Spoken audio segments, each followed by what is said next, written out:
As for 3 minutes. Thank you, Mr. Speaker. I rise today in support of the pro-growth, pro-family, and pro-small business reforms and tax reform 2.0 led by my good friend, Chairman Brady.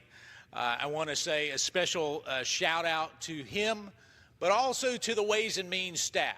Let me just tell you, a lot of times we take credit for things that are done, but it is the staff that has done not only a yeoman's job, but an outstanding job in doing this. And a real shout out to Representative Rodney Davis, the bill sponsor, who believes that it's a good thing to give more of the taxpayers' money back to them.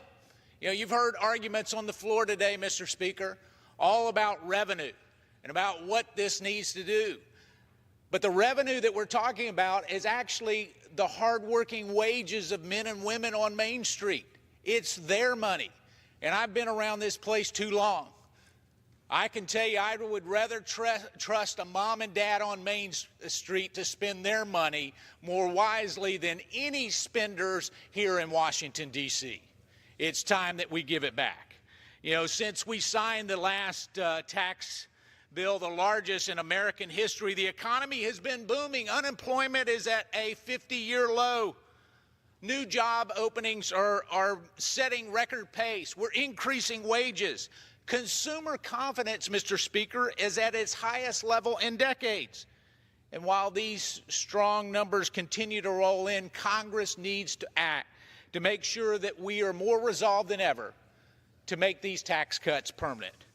You know, we talk about a vibrant economy, 4.2 GDP growth. According to some sources, it's now at 4.4. When we look at that kind of GDP growth and economic growth, it means increased wages, it means job security, and that's what we make sure that we put back on the docket today. I ask my colleagues opposite to vote for that. Vote for the men and women on Main Street.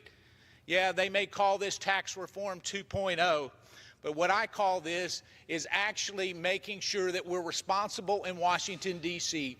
to give the money back to its rightful owner, which is we the people. Now, this indeed makes the tax cuts for individuals permanent, but it also gives a whole lot of options for families saving for education and those baby savings accounts. It encourages small business development.